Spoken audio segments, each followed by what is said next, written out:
ದಿನ ದಿನಕ್ಕೂ ಕುತೂಹಲದ ಕೇಂದ್ರವಾಗ್ತಾ ಇದೆ ಧರ್ಮಸ್ಥಳದ ಕೇಸ್. ಅರಣ್ಯ ಭಾಗದಲ್ಲಿ ನೂರಾರು ಶವಗಳನ್ನ ಹೂತಿಟ್ಟಿದ್ದೀನಿ ಅಂತ ಅನಾಮಿಕ ಹೇಳ್ದಾಗಿನಿಂದಲೂ ಕೂಡ ಜನರಲ್ಲಿ ಒಂದು ಕುತೂಹಲ ಇದ್ದೇ ಇತ್ತು. ಅದರಲ್ಲೂ SIT ರಚನೆ ಆಯಿತು.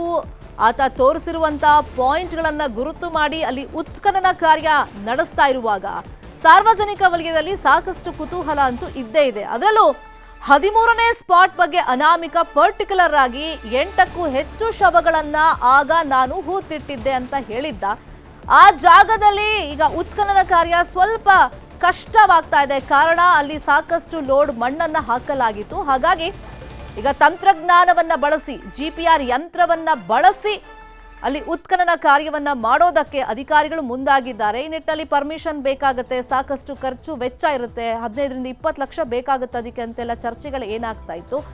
ಸೊ ಅದೆಲ್ಲ ಇವಾಗ ಸೆಟಲ್ ಆಗಿದೆ ಅಂತ ಕಾಣಿಸುತ್ತೆ. ಹಾಗಾಗಿ GPR ಯಂತ್ರ ಇವತ್ತೇ ಸಿಕ್ಕರೆ ಇದೇ 13ನೇ ಸ್ಪಾಟ್ ಅಲ್ಲಿ ಉತ್ಖನನಕ್ಕೆ ಅಧಿಕಾರಿಗಳು ತಯಾರಿಗಳನ್ನ ಮಾಡ್ಕೊಂಡಿದ್ದಾರೆ. ಹಾಗಾದ್ರೆ 13ನೇ ಸ್ಪಾಟ್ ಅಲ್ಲಿ ಆತ ಈ ಹಿಂದೆ ಹೇಳ್ಕೊಂಡಿರುವಂತೆ 8 ಶವಗಳನ್ನ ಹೂತಿಟ್ಟಿದ್ದಾನ.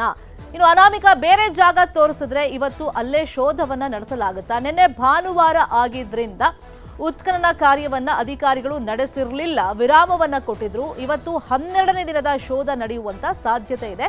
GPR ಯಂತ್ರ ಇವತ್ತೇ ಬಂದ್ರೆ 13ನೇ ಸ್ಪಾಟ್ ಅಲ್ಲಿ ಹುಡುಕಾಟ ನಡೆಸುವಂತ ಚಾನ್ಸಸ್ ಇದೆ. ಇಲ್ಲ ಅಂದ್ರೆ ಆತ ಬೇರೆ ಯಾವ್ದಾದ್ರು ಜಾಗವನ್ನ ತೋರಿಸಿದ್ರೆ ಆ ಜಾಗದಲ್ಲಿ ಇವತ್ತು ಗುಂಡಿ ಅಗೆಯುವಂತ ಸಾಧ್ಯತೆಗಳಿದೆ. ಇದೇ ವಿಷಯವಾಗಿ ಇನ್ನಷ್ಟು ಡೀಟೇಲ್ ಆಗಿ ಇನ್ಫಾರ್ಮೇಶನ್ ಕೊಡ್ತಾ ಹೋಗೋದಕ್ಕೆ ನೇರ ಸಂಪರ್ಕದಲ್ಲಿ ಕನೆಕ್ಟ್ ಆಗಿದ್ದಾರೆ ನಮ್ಮ ರಿಪೋರ್ಟರ್ ಕಿಶನ್ ಶೆಟ್ಟಿ. 13ನೇ ಸ್ಪಾಟ್ ಬಗ್ಗೆ ಜನಸಾಮಾನ್ಯರಲ್ಲೂ ಕುತೂಹಲ ಇದೆ. ಮತ್ತೆ ಈಗ ಅಧಿಕಾರಿಗಳಿಗೆ ಆ ಜಾಗ ಯಾವ ತರ ಸವಾಲಾಗಿದೆ, ಇವತ್ತು GPR ಯಂತ್ರ ಕೈ ಸೇರುತ್ತಾ ಅಥವಾ ಇವತ್ತು ಬೇರೆ ಸ್ಪಾಟ್ ತೋರಿಸಿದ್ರೆ ಅಲ್ಲೂ ಉತ್ಖನನ ನಡೆಯುತ್ತಾ, ಏನ್ ಪ್ರಕ್ರಿಯೆ ನಡೀಬಹುದು ಇವತ್ತು?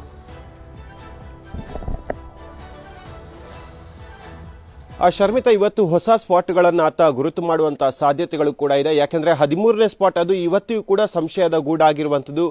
ಈಗಾಗಲೇ GPR ಅಲ್ಲಿ ತಂತ್ರಜ್ಞಾನವನ್ನ ಬಳಸಬೇಕೆಂಬ ಮನವಿಗಳು ಜೋರಾದ ಹಿನ್ನೆಲೆಯಲ್ಲಿ SIT ಅಧಿಕಾರಿಗಳು GPR ಬಳಕೆ ಮಾಡುವಂತಹ ಕಂಪನಿಗೆ ಈಗ ಟಚ್ ಮಾಡಿರುವಂತದ್ದು. ಜೊತೆಗೆ ಅವರು ರೇಟ್ ಬಗ್ಗೆ ಸಾಕಷ್ಟು ಗೊಂದಲಗಳಿತ್ತು. ಒಂದು ದಿನಕ್ಕೆ 20 ಲಕ್ಷ ರೂಪಾಯಿ ಬಾಡಿಗೆ ಅಂತ ನಿಗದಿ ಮಾಡಲಾಗಿತ್ತು. ಈ ಬಗ್ಗೆ ಸರ್ಕಾರ ಗಮನವನ್ನ ಚೆಲ್ಲಿದಾದ್ರೂ ಕೂಡ ಬುಧವಾರದಂದು GPR ಸಿಸ್ಟಮ್ ಸ್ಪಾಟ್ ನಂಬರ್ 13ಕ್ಕೆ ಬರುವಂತಹ ಸಾಧ್ಯತೆಗಳು ಕೂಡ ಇದೆ. ಈಗಾಗಲೇ ಆ ಸಿಸ್ಟಮ್ ಆಪರೇಟ್ ಮಾಡುವಂತಹ ಆಪರೇಟರ್ ಬಂದು ಸ್ಥಳವನ್ನ ಪರಿಶೀಲನೆ ಮಾಡಿ ಹೋಗಿರುವಂತದ್ದು. ಯಾಕಂದ್ರೆ ಏಕಾಏಕಿ ಎಲ್ಲ ಸ್ಥಳದಲ್ಲೂ ಕೂಡ ಆ GPR ಸಿಸ್ಟಮ್ ಅನ್ನ ಬಳಕೆ ಮಾಡೋಕೆ ಆಗಲ್ಲ. ಯಾಕಂದ್ರೆ ಜೌಗು ಪ್ರದೇಶ ಆಗಿರಬಾರ್ದು, ಜೊತೆಗೆ ಮಣ್ಣಿನ ತೇವಾಂಶ ಕೂಡ ಮೇಲ್ಮೈಯಲ್ಲಿ ಇರಬಾರ್ದು. ಈ ನಿಟ್ಟಿನಲ್ಲಿ ಸಾಕಷ್ಟು ತಾಂತ್ರಿಕವಾದ ಅಂಶಗಳು ಅಡಕವಾಗಿರುವಂತಹ ಹಿನ್ನೆಲೆಯಲ್ಲಿ ಆಪರೇಟರ್ ಬಂದು ಈಗ ಜಾಗವನ್ನ ಬಂದು ನೋಡಿ ಹೋಗಿದ್ದಾರೆ. ಬುಧವಾರದಂದು GPR ಸಿಸ್ಟಮ್ ಬರುವಂತಹ ಎಲ್ಲ ಸಾಧ್ಯತೆಗಳು ಇವೆ ಅಂತ ಹೇಳಿ ಈಗ SIT ಮೂಲಗಳು ಕೊಡ್ತಾ ಇರುವಂತಹ ಮಾಹಿತಿ. ಹಾಗಾಗಿ ಇವತ್ತು ಸ್ಪಾಟ್ ನಂಬರ್ 13ರ ಉತ್ಖನನ ಆಗೋದು ಬಹಳಷ್ಟು ಡೌಟ್ ಇದೆ.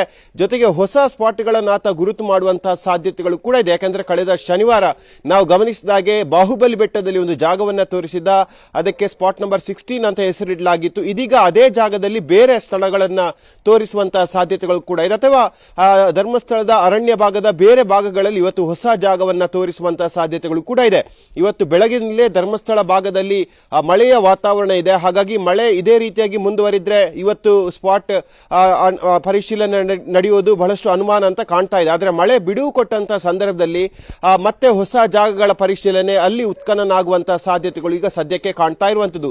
ಕಳೆದ 3 ದಿನಗಳಿಂದ ಅಂದ್ರೆ ಶನಿವಾರ, ಶುಕ್ರವಾರ ಮತ್ತು ಗುರುವಾರ 1 ಗಂಟೆ ನಂತರವಾಗಿ ಉತ್ಖನನ ಕಾರ್ಯ ಮತ್ತು ಸ್ಥಳ ಮಹಜರು ಆರಂಭಗೊಂಡಿತ್ತು. ಇವತ್ತು ಕೂಡ ಮಧ್ಯಾಹ್ನ ನಂತರವಾಗಿ ಈ ಎಲ್ಲ ಕಾರ್ಯಗಳು ಆಗುವಂತಹ ಸಾಧ್ಯತೆಗಳು ಕೂಡ ಇದೆ. ಜೊತೆಗೆ ಸ್ಪಾಟ್ ನಂಬರ್ 16ರ ಬಗ್ಗೆ ಸಾಕಷ್ಟು ಸಂಶಯವನ್ನ ವಕೀಲರ ತಂಡ ವ್ಯಕ್ತಪಡಿಸ್ತಾ ಇದೆ. ಅಲ್ಲಿ ಉದ್ದೇಶಪೂರ್ವಕವಾಗಿ ಮಣ್ಣನ್ನ ಸುರಿದಿದ್ದಾರೆಂಬ ಮನವಿಯನ್ನ ಮತ್ತು ಇದರ ಬಗ್ಗೆ ಸಾಕಷ್ಟು ತನಿಖೆಗಳನ್ನ ಮಾಡಬೇಕೆಂಬ ಆಗ್ರಹವನ್ನ ಕೂಡ ವಕೀಲರ ತಂಡ ಮಾಡ್ತಾ ಇರುವ ಹಿನ್ನೆಲೆಯಲ್ಲಿ SIT ತಂಡ ಈ ಬಗ್ಗೆ ಕೂಡ ಗಮನ ಹರಿಸ್ತಾ ಇದೆ. ಇವತ್ತು ಸೋಮವಾರ ಆದ ಕಾರಣಕ್ಕಾಗಿ ಬೇರೆ ಸ್ಪಾಟ್ಗಳನ್ನ ಪರಿಶೀಲನೆ ಮಾಡುವಂತಹ ಸಾಧ್ಯತೆಗಳು ಕೂಡ ಇದೆ. ಜೊತೆಗೆ ಅನಾಮಿಕ ಈ ಹಿಂದೆ ಕೆಲಸ ಮಾಡ್ತಾ ಇರುವಂತಹ ಸಂದರ್ಭದಲ್ಲಿ ಆತನ ಜೊತೆಗಿದ್ದಂಥವರು ಮತ್ತು ಆತನ ಮೇಲ್ವಿಚಾರಕರು, ಆತನಿಗೆ ಆಶ್ರಯ ಕೊಟ್ಟವರು ಮತ್ತು ಆತನ ಪರಿಚಯಸ್ಥರು ಅವರೆಲ್ಲರನ್ನ ಕೂಡ SIT ಈಗ ನೋಟಿಸ್ ಕೊಟ್ಟು ಠಾಣೆಗೆ ಬರುವಂತೆ ಸೂಚನೆ ಕೊಟ್ಟಿದೆ. ಜೊತೆಗೆ ಅವರಿಂದ ಹೆಚ್ಚಿನ ಮಾಹಿತಿಯನ್ನು ಪಡೆದು ತನಿಖೆ ಮತ್ತಷ್ಟು ತೀವ್ರಗತಿಯಲ್ಲಿ. ಈಗ ಸಾಕಷ್ಟು ಜನ ದೂರುದಾರರು ಮುಂದೆ ಬರ್ತಾ ಇದ್ದಾರೆ, ಅನಾಮಿಕ ವ್ಯಕ್ತಿ ಯಾರು ಅಂತ ನಮ್ಗೆ ಗೊತ್ತು, ಈಗೇನ್ ಜಾಗ ತೋರಿಸ್ತಾ ಇದ್ದಾನೆ ಅದೆಲ್ಲ ಜಾಗ ಬೇರೆ ಕಡೆ ಇದೆ ಅಂತ ಏನ್ ಹೇಳ್ತಾ ಇದ್ದಾರೆ.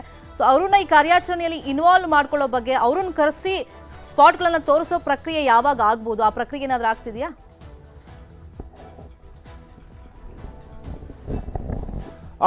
ಈ ಬಗ್ಗೆ ಇವತ್ತಿನಿಂದಲೇ ಕೂಡ ಪ್ರಕ್ರಿಯೆ ಆರಂಭಗೊಳ್ಳುವಂತಹ ಸಾಧ್ಯತೆಗಳು ಕೂಡ ಇದೆ. ಯಾಕೆಂದ್ರೆ ಈ ಹಿಂದೆನೆ ಅಂದ್ರೆ ಕಳೆದ ಶನಿವಾರ ಶುಕ್ರವಾರ ಆತನ ಜೊತೆ ಕೆಲಸ ಮಾಡ್ತಿದ್ದಂತಹ ಸಫಾಯಿ ಕರ್ಮಚಾರಿಗಳನ್ನ SITಗೆ ತಂದು ಅವರನ್ನ ವಿಚಾರಣೆ ಮಾಡಲಾಗಿತ್ತು. ಜೊತೆಗೆ ಆತನ ಮೇಲ್ವಿಚಾರಕರಾಗಿರ್ಬೋದು, ಆತನ ಜೊತೆಗಿದ್ದಂಥವರು, ಆತನ ಜೊತೆ ಕೆಲಸ ಮಾಡ್ತಿದ್ದಂಥವರು ಎಲ್ಲರನ್ನ ಕೂಡ ಈಗ ನೋಟಿಸ್ ಕೊಟ್ಟು ಕರೆಯಲಾಗಿದೆ. ಜೊತೆಗೆ ಇಬ್ರು ಸಾಕ್ಷಿದಾರರು ಹೊಸದಾಗಿ ಬಂದಿರುವಂತದ್ದು, ಈಗ ಅನಾಮಿಕ ಗುರುತು ಮಾಡಿಟ್ಟಿರುವಂತಹ ಯಾವುದೇ ಸ್ಥಳಗಳು ಅದು ನಿರ್ದಿಷ್ಟವಾದ ಸ್ಥಳಗಳು ಅಲ್ಲ.